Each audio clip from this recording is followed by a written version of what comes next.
Hi friends, నేను మీ జ్ఞానేశ్వర్. కళ్యాణ్ పడాల ఫ్యాన్స్కి good news, అలాగే తనుజ ఫ్యాన్స్కి బర్నీ ఫ్యాన్స్కి bad news. Captain contender task నుంచి వెళ్ళి తనుజ గారు బర్నీ గారు వీళ్ళిద్దరు అవుట్ అవడం జరిగింది. కెప్టెన్ కంటెండర్ టాస్క్లో కళ్యాణ్ పడాల గెలవడం జరిగింది. సో దీని గురించి క్లియర్ కట్గా మీకు తెలవాలంటే నా వీడియో చూడ వరకు చూడండి. జస్ట్ 5 to 7 minutes వీడియో చూడడం వల్ల మీకైతే నేను చెప్పబోయే ప్రతి అంశం పైన ఫుల్ క్లారిటీ అయితే వస్తుంది. బిగ్ బాస్ హౌస్లోకి ఎక్స్ కంటెస్టెంట్లు అయినటువంటి ప్రియాంక జైన్, గౌతమ్ అలాగే ప్రేరణ రావడం జరిగింది. వీళ్ళు ముగ్గురు వచ్చి బిగ్ బాస్ హౌస్కి ఈరోజు మనకు లైవ్లో చూపించడం జరుగుతుంది. వీళ్ళు ముగ్గురు వచ్చి 3 టాస్కులు పెట్టడం జరిగింది. ఆ 3 టాస్కుల్లో బర్నీ గారు, తనుజ, కళ్యాణ్ పడాల వీళ్ళు ముగ్గురు పాల్గొనడం జరిగింది. వీళ్ళు ముగ్గురు పాల్గొన్న తర్వాత అందులో ఒకరు మాత్రం గెలిచారు, అది కళ్యాణ్ పడాల గెలిచాడు. అలాగే తనుజ, బర్నీ వీళ్ళిద్దరైతే ఓడిపోవడం జరిగింది. వీళ్ళిద్దరు ఓడిపోవడం ద్వారా కెప్టెన్ కంటెండర్ టాస్క్ నుంచి వెళ్ళి వాళ్ళని రిమూవ్ చేయడం జరిగింది. అలాగే బిగ్ బాస్ హౌస్లో ఉన్నటువంటి నామినేషన్లు టోటల్గా 12th వీక్లో 8 కంటెస్టెంట్లు ఉన్నారు. ఆ 8 కంటెస్టెంట్ల యొక్క అన్అఫీషియల్ ఓలింగ్ ప్రకారము ఎవరు సేఫ్ జోన్లో ఉన్నారు, ఎవరు డేంజర్ జోన్లో ఉన్నారు, ఎవరు టాప్లో కొనసాగుతున్నారు, ఎవరు ఎలిమినేషన్ దగ్గర ఉన్నది ఈ వీడియోలో మనము క్లియర్ కట్గా మాట్లాడుకుందాము. ఫస్ట్ ఆఫ్ ఆల్, నా పేరు జ్ఞానేశ్వర్. నాకు ఒక ఇన్స్టాగ్రామ్ ఐడి ఉంది. ఒక 4900 ఫాలోవర్స్ ఉన్నారు. మీరు ఇన్స్టాగ్రామ్ని ఫాలో అవడం వల్ల మాకు వచ్చే లాభం ఏంది బ్రో అంటే 100% ఎపిసోడ్ కన్నా ముందే మీకు అప్డేట్లు అనేటివి నేను ఇన్స్టా స్టోరీలో పెడుతూ ఉంటాను. సో మీకు ఎపిసోడ్ కన్నా ముందే అప్డేట్లు తెలియాలంటే నా ఇన్స్టా ఐడిని ఫాలో అవ్వండి. సో సోది లేకుండా సుత్తి లేకుండా అసలైన మ్యాటర్కి వెళ్ళిపోదాము. బిగ్ బాస్ హౌస్లోకి ఎక్స్ కంటెస్టెంట్ అయినటువంటి ప్రేరణ, ప్రియాంక జైన్, గౌతము వీళ్ళు ముగ్గురు ఎంట్రీ ఇవ్వడం జరిగింది. వీళ్ళు ముగ్గురు బిగ్ బాస్ 8కి సంబంధించినటువంటి కంటెస్టెంట్లు.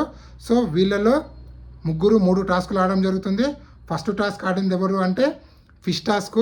ఆ ఫిష్ టాస్క్ ఆడింది ఎవరు అంటే ప్రియాంక జైన్, కళ్యాణ్ పడాల వీళ్ళిద్దరు ఆడతారు.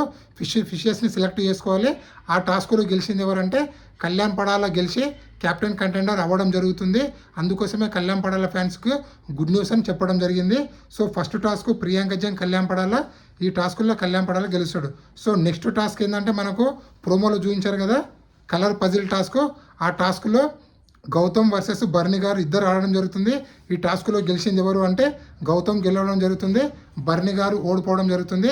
అందుకోసమే బర్నీ గారు కెప్టెన్ కంటెండర్ టాస్క్ నుంచి వెళ్ళి ఆ రేజ్ నుంచి అవుట్ అవడం జరిగింది, అంటే ఎలిమినేట్ అవ్వడం జరిగింది.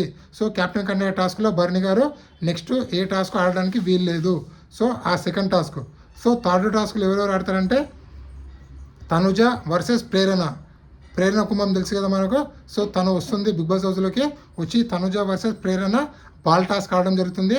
ఆ బాల్ టాస్క్లో గెలిచింది ఎవరు అంటే ప్రేరణ గెలవడం జరుగుతుంది. సో ఇక్కడ ప్రేరణ గెలవడం వల్ల తనుజ కెప్టెన్ కంటెండర్ టాస్క్ నుంచి వెళ్ళి అవుట్ ఆఫ్ ది రేస్ అవుతుంది, అంటే టాస్క్ నుంచి వెళ్ళి తొలగింపబడుతుంది. సో బిగ్ బాస్ హౌస్లో ఇప్పటివరకు 3 టాస్కులు జరిగాయి. నెక్స్ట్ యావర్ వస్తున్నాడు. సో యావర్ వస్తే నాకు తెలిసి డిమాండ్ పవన్తో ఆడతాడా, సో ఎవరితో ఆడతాడో చూడాలి. సో ఇప్పటివరకు అయితే 3 టాస్కులు జరిగాయి. ఆ 3 టాస్కుల్లో గెలిచింది ఎవరు అంటే ప్రేరణ గెలిచింది, గౌతమ్ గెలిచాడు, కళ్యాణ్ పడాల గెలిచిండు. సో ఓవరాల్గా చూసుకుంటే కళ్యాణ్ పడాల ఒక్కడే ప్రజెంట్ ఇప్పటివరకు అయితే కెప్టెన్ కంటెండర్ టాస్క్ అయితే గెలిచి కెప్టెన్ కంటెండర్ అవ్వడం జరిగింది. సో అలాగే కొందరు నాకు ఇన్బాక్స్లో మెసేజ్ చేస్తున్నారు కళ్యాణ్ పడాల వర్సెస్ డెమాను, అలాగే రీతు చౌదరి వర్సెస్ కళ్యాణ్ పడాల, అలాగే రీతు చౌదరి వర్సెస్ సంజన. వీళ్ళ ముగ్గురు గొడవలు జరిగేది. ఆ గొడవలో ఎవరిది తప్పు ఎవరిది రైట్ అని అడుగుతున్నారు. నాకు తెలిసినంత వరకు అయితే డిమాండ్ పవన్ కళ్యాణ్ పడాల గొడవల్లో కళ్యాణ్ పడాల తప్పు లేదని నాకైతే అనిపిస్తుంది. 100% డిమాండ్ పవన్దే తప్పు. ఎందుకంటే డిమాండ్ పవన్ తన కోసం తను గేమ్ ఆడకుండా రీతు చౌదరి కోసం గేమ్ ఆడడము, అలాగే గివప్ ఇవ్వడము, అలాగే తన టీం కోసం తను ఆడకుండా పక్క టీంతో బంధాలు ఏర్పరచుకోవడము, అలాగే పక్క టీంతో టైఅప్ అయ్యి రహస్య మంతనాలు చేయడం, ఇవన్నీ 100% డిమాండ్ చేసిన తప్పు. అలాగే డిమాండ్ కూడా కళ్యాణ్ పడాల నెక్కు పట్టుకోవడం 100% రాంగు. అది ఇంటెన్షన్గా పట్టుకున్నాడా, అన్ఇంటెన్షన్లా, లేకపోతే అనుకోకుండా పట్టుకున్నాడా అనేది పక్కకు పెడితే పట్టుకున్నాడా లేదా అనేది ముఖ్యము. సో ఇక్కడ డిమాండ్ పవన్కి నాగార్జున గారు గట్టిగా క్లాస్ పీకాలి. అదేవిధంగా ఇక్కడ 100% కళ్యాణ్ పడాల తప్పు లేదని నాకైతే అనిపించింది. సో ఇక్కడ డిమాండ్ పవన్దే తప్పు.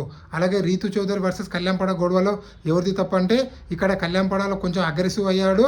సో అక్కడ కళ్యాణ్ పడాల అగ్రెసివ్ అవ్వకుండా కూల్గా డీల్ చేసింటే బాగుండేది.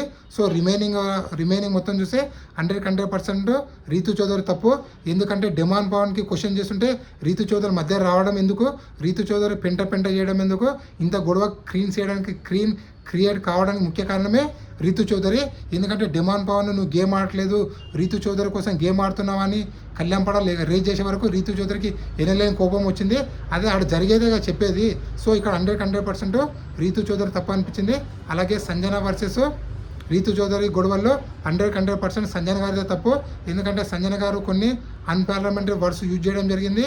సో అక్కడ ఎందుకంటే నేషనల్ టీవీలో ఒక అమ్మాయి క్యారెక్టర్ కోసము ఆ విధంగా మాట్లాడడం 100% తప్పు నాకైతే అనిపించింది. సో ఇక్కడ మీకేమనిపించింది అని కింద కామెంట్ పెట్టండి. అలాగే బిగ్ బాస్ ఆశలపైన నీళ్లు పోసినటువంటి దివ్యానికిత అలాగే తనుజ, ఎందుకంటే వీళ్ళిద్దరు గొడవ పడతారని చెప్పి దివ్యానికితని నామినేషన్ నుంచి సేవ్ చేయడం జరిగింది. అయినా కూడా వీళ్ళిద్దరూ బిగ్ బాస్ ఆశలపైన నీళ్లు చల్లారు. ఎందుకంటే కూల్గా డీల్ చేసుకున్నారు.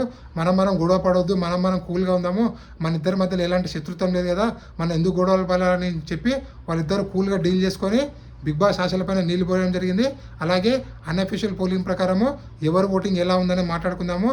అన్అఫీషియల్ పోలింగ్ ప్రకారము కళ్యాణ్ పడాల అలాగే తనుజ వీళ్ళిద్దరు ఓటింగ్ అనేది నువ్వా నేనా అని కొనసాగుతుంది.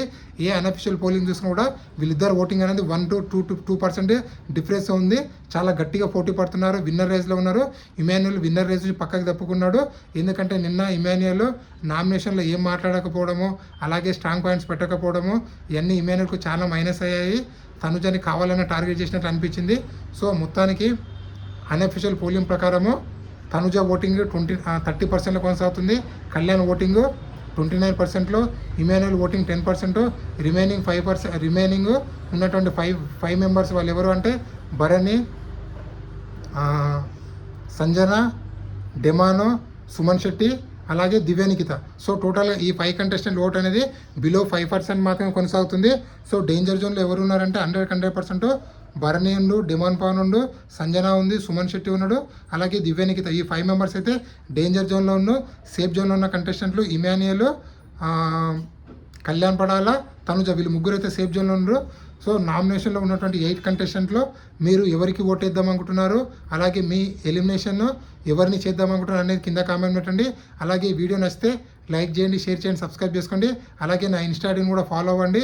అలాగే బిగ్ బాస్ 9 విన్నర్ ఎవరైతారో కళ్యాణ్ పడాల్ అవుతారా, తనుజ అవుతుందా లేకపోతే ఇమాన్యుయల్ అవుతారు, ఎవరైతారు అనుకుంటున్నారు అనేది కింద కామెంట్ పెట్టండి.